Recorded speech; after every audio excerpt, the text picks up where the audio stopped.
Segundo dados do IBGE, as vendas do comércio tiveram queda histórica de 6,1% em dezembro, o maior tombo do setor para o mês desde o início da série histórica iniciada em 2000. Diante da crise atual, o comércio tem tentado se reinventar, tendo a internet como principal meio para driblar o impacto. E um dos formatos que tem sido utilizados no e-commerce é o cashback. Mas, para explicar o que é o cashback, porque ele pode ser vantajoso tanto para o consumidor quanto para a empresa, nós recebemos agora o Sérgio Ferrari, que é o CEO da Lemonway Holding, especializada em gerar soluções em cashback.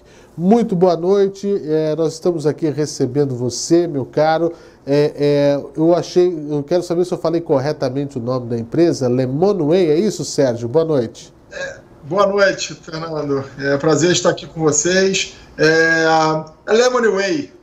Foi parecido, tá próximo, tá ótimo. Ok, perfeitamente. Muito bem, Sérgio. É um assunto interessante que a gente tem visto muito ultimamente, que é uma coisa que as pessoas, primeiramente, talvez não acreditassem. Eu faço uma compra e posso ganhar de volta parte do que eu paguei.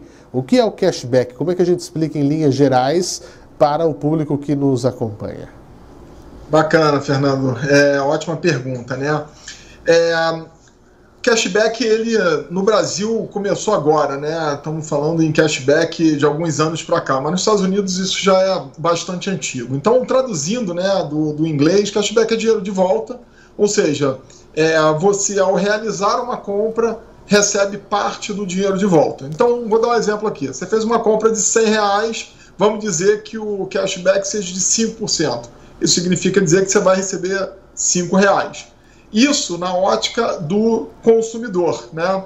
E na ótica das empresas, né, dos lojistas, cashback é uma estratégia de venda super poderosa, que aumenta o ticket médio, melhora a recorrência, né, gera fidelidade com os consumidores.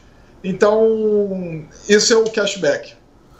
Pois é uma ferramenta bastante interessante que eu já tinha visto isso há algum tempo, fora do Brasil, inclusive, há uns bons anos, onde na temporada, né, para atrair o número maior de turistas, as compras pagas em cartão de crédito, o que seria o imposto, o IVA mesmo, né, que é aquele sonhado imposto que a gente quer ter aqui no Brasil, muitas alas querem ter, né, falamos sobre isso agora há pouco com o contabilista aqui, o Alberto Villanova.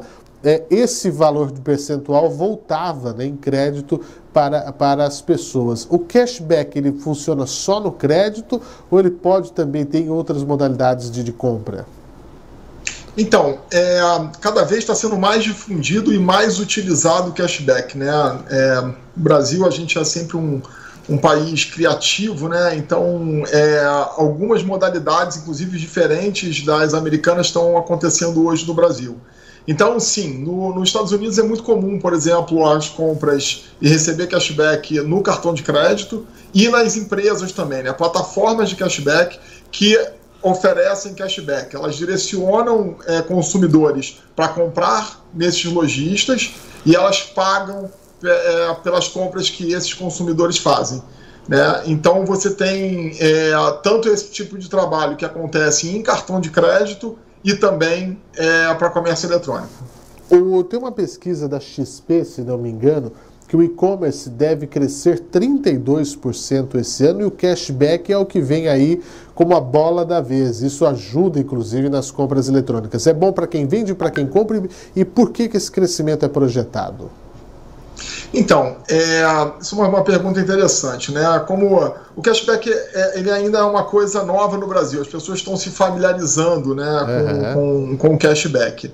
E ele é um benefício tangível, né? Ou seja, o consumidor realiza a compra, ele sabe quanto ele vai ganhar de volta e ele sabe o benefício que ele recebeu, o que esse benefício consegue comprar, né? Então, esse aumento de e-commerce vai muito também pelo fato da gente ter passado por esse momento de pandemia, onde as pessoas obrigatoriamente, né, tiveram que realizar as suas primeiras compras pela internet, e isso é uma tendência que veio para ficar, ela não vai embora, não vai sair mais. As pessoas compraram, as empresas se prepararam para isso, Então, a forma de entrega melhorou, a confiança do consumidor nas compras melhoraram e a confiança também do cashback vem melhorando ao longo do tempo. Então, isso tudo somado provavelmente vai colaborar bastante com o aumento do e-commerce no Brasil para esse ano de 2021.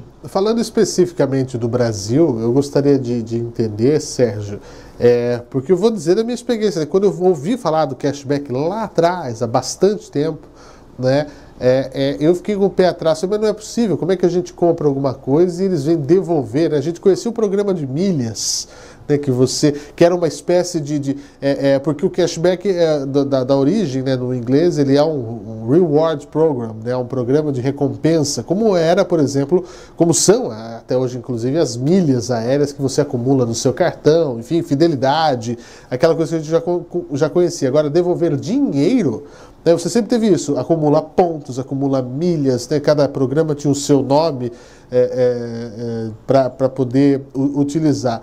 Mas devolver dinheiro, devolver crédito, enfim, não, isso não acredito. O brasileiro, ele foi ainda um pouco mais reticente em relação ao cashback, por duvidar mesmo, por ter esse lado meio São Tomé, eu só acredito vendo, e não é possível, que a gente fica um pouco desconfiado. Aqui não existe almoço, aqui é a terra de onde não existe almoço grátis.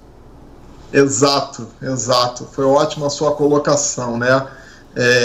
Enfim, eu acho que lá atrás, quando a gente começou a ver compras pela internet, a gente viu muita coisa que o Brasil estava aprendendo como trabalhar, e isso levou às vezes à desconfiança do consumidor, né?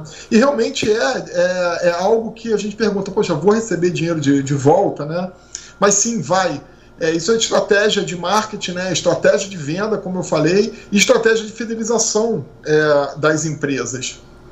Então, se você comparar hoje com os programas de fidelidade, como você falou, né, a fidelidade é mais um dos pontos importantes do cashback, né? Ele tem um impacto num primeiro momento que é de incentivar a compra. E o segundo é o retorno da compra, desse usuário voltar a comprar com você.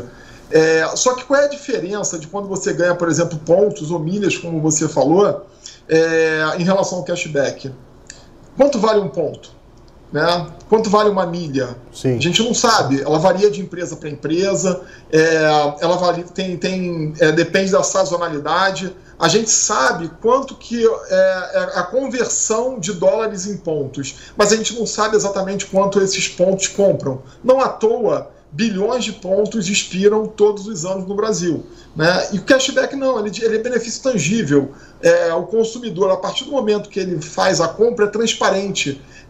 E nessa relação, né, do consumidor, ele é o maior poderoso da relação.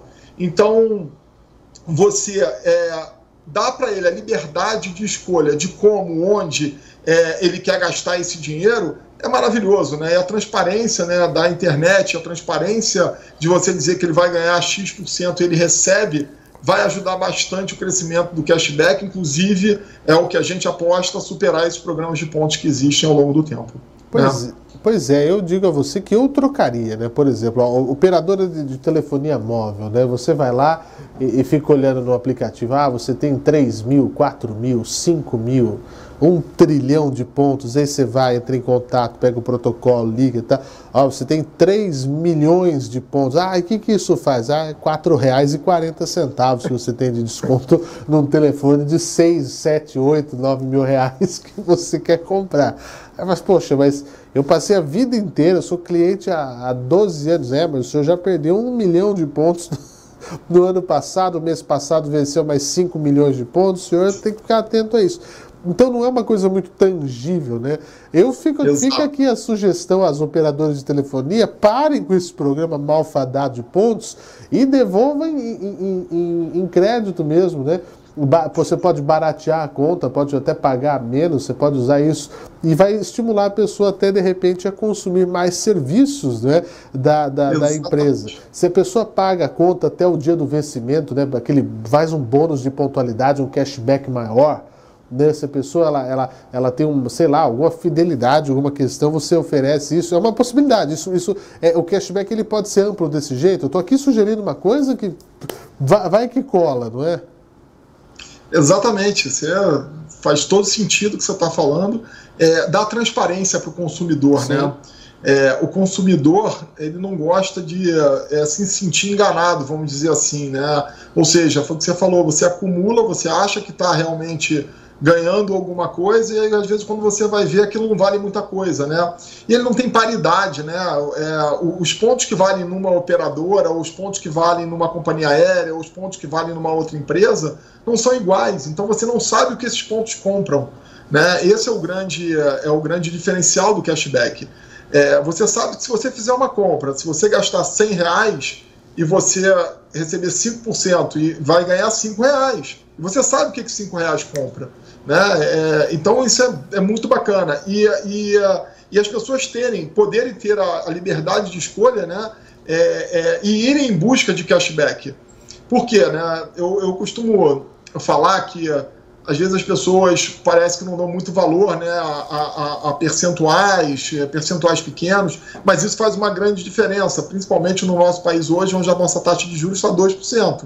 Então, qualquer compra que você faça, se te der 5%, 10%, que é uma média que tem aí em alguns produtos, tem produtos até com 80% lá fora que a gente consegue, produtos de internet, você aumenta muito o seu poder de compra com o seu salário. Então, um trabalhador que ganha R$1.100, se ele conseguisse comprar 100% das coisas dele com cashback, né, e esse cashback fosse de 5%, ele está aumentando R$55. É como se o patrão dele desse 5% de aumento para ele. Ele consegue comprar mais produtos com o mesmo dinheiro. Pois é, e hoje nós vemos essa situação do cashback. Eu gostaria de falar das possibilidades, porque eu já tinha visto muito em bandeiras de cartões, né? Aplicativos para você fidelizar a compra em alguns comércios, até mesmo no varejo, né, especificamente. Agora nós vemos grandes players usando esse sistema do cashback para isso mesmo, para fidelizar, para que compre com a gente. Qualquer produto tem uma faixa para esse cashback, para você retornar uma quantia de dinheiro. E a gente via muito para bens duráveis, né? Você vai comprar um eletrodoméstico, vai comprar um fogão, vai comprar uma geladeira, você vai comprar um móvel, enfim, né? Bens duráveis, a gente via isso. Mas agora a gente vê de uma maneira mais ampla, né? É aposta, inclusive, para fidelizar consumidores no varejo de alimentos online, por exemplo. É isso? Tá? A gama de possibilidades cresceu, Sérgio? Bastante, bastante. É porque é a percepção, né, do lojista, do varejista, e até mesmo do atacadista, o poder que o cashback tem, né? Quando a gente fala de cashback, a gente fala de aumento de ticket médio em torno de 46%, 3,4 vezes a taxa de conversão, a fidelização do teu cliente, diminuição do tempo de recorrência. Então, para as empresas, é uma ferramenta realmente muito, muito poderosa. E aí, nada melhor quando você consegue unir algo que beneficia os dois lados, ou seja, você consegue atrair o seu cliente, você consegue impactar ele para incentivar as novas compras, e após esse momento, você consegue reter esse cliente com você, né? Normalmente, você tem algumas modalidades, né? Esse dinheiro pode cair na wallet, o modelo que a gente hoje trabalha com algumas empresas, e algumas empresas no Brasil já utilizam isso, caindo esse dinheiro numa wallet virtual, é como se você tivesse uma relação eterna com esse cliente. Então, para a empresa, é muito interessante, e para o consumidor também, porque ele sabe que toda vez que ele for realizar uma compra, ele tem um valor que vai ser abatido da compra que ele for realizar. E no mercado financeiro, tendo em vista os bancos, né? Nós estamos vendo muitos bancos com essa temática, né? Falando sobre isso, etc. Enfim, por exemplo, o Pix, né? que é a modalidade criada pelo Banco Central para transferência de dinheiro, nós estamos vendo, por exemplo, muitas empresas usando como meio de pagamento, né? Você vai no supermercado X, você já pode fazer um Pix na empresa, etc. Então, eu vi que é necessário que haja uma mudança de mentalidade, por exemplo, nas empresas de meios de pagamento, como, por exemplo, as boas e velhas maquininhas. Por que eu vou pagar, né, a maquininha, a taxa dela, o quanto ela me cobra, sendo que eu posso já falar assim, Sérgio, o meu serviço ficou tanto, você faz um Pix aqui para mim e eu já recebo com essa transação imediata, né? Não precisa esperar, não ter essa carência, porque se você quiser na hora o percentual é maior, etc. Agora já vi algumas empresas dessas maquininhas que estão trabalhando com o cashback, né? Então é um atrativo também, até para os meios de pagamento que precisam se reinventar, porque a concorrência é grande. Isso serve, por exemplo, também para os bancos digitais que estão querendo angariar espaço cada vez mais também. Exato, exato. A gente começa a ver isso bastante no mercado financeiro. Inclusive algumas empresas já oferecendo até para investimento, né, depositar esse cashback para investimento. A cashback ela virou a sensação do momento, né, é a palavra da moda, né. Então essa utilização do Pix foi o que você falou, né, é uma reinvenção. Tem muita coisa acontecendo hoje dentro do mercado, né, muita novidade chegando. Então a gente ainda vai ver aonde isso tudo vai dar. Mas eu posso afirmar para você que estratégias de cashback são extremamente poderosas. E por isso que tem N empresas utilizando. Sejam elas empresas gigantescas de mercado financeiro, sejam elas empresas de pagamento que querem consolidar seus meios de pagamentos, utilizam a estratégia de cashback, sejam elas cartões de crédito também que estão oferecendo cashback. Então o cashback é uma tendência total no mercado brasileiro, e vou falar mais, não é no mercado brasileiro, é no mercado mundial. Tá? Estados Unidos, como eu falei, vem desde 90, popularizado em 2000, né? Você tem países aí como Índia, com mais de 300 milhões de pessoas utilizando aplicativos de cashback, né? Você pega a Singapura, tem 50 milhões de pessoas utilizando aplicativos de cashback. Você pega a própria África, né? Países, excluindo até a África do Sul, porque já é um país que já tem também, mas outros países da África também já utilizando cashback. Então o cashback não é um modismo, né? É algo que veio para ficar. E o brasileiro é criativo do jeito que ele está utilizando de diversas formas, e quem fica feliz com isso no final das contas é o consumidor. Isso é fundamental, o consumidor que ganha, de certo modo, quando a gente reclama muito de reposição salarial, etc., inflação, enfim, é um aumento, de certo modo, no poder de compra, né, do consumidor final, onde tem essa possibilidade nova, né, de ganho na relação de consumo. Que bom, esperamos que fique bom para todo mundo, não é, Sérgio? Que daqui para frente as pessoas passem a entender e que o consumidor seja, de fato, recompensado pela fidelidade, pela pontualidade. Eu acho que quem se propõe a estar mais perto, a quem se propõe a estar mais envolvido, acho que merece, né, ter alguma premiação por isso. E é nada mais nada menos que um Reward Program, como eu falei, um programa de recompensa que vem do modelo americano de sucesso, e aqui no Brasil crescendo cada vez mais. Eu gostaria de agradecer ao Sérgio Ferrari, que é o CEO da Lemonway, holding especializada em gerar soluções em cashback aqui no Brasil. E volte sempre, Sérgio, para falar aqui conosco, é um assunto bastante interessante e abrir, não é, a mentalidade do público em relação a questões como essa. Muito obrigado. Gente, eu quero agradecer ao espaço, Fernando. A gente está à disposição, sempre que a gente puder fomentar e melhorar o mercado de cashback, a gente está à disposição de vocês. Tá bom? Muito obrigado, uma boa noite a todos, obrigado pela audiência. Vamos ajudar a economia, sem dúvida. Muito obrigado, uma boa noite, Sérgio.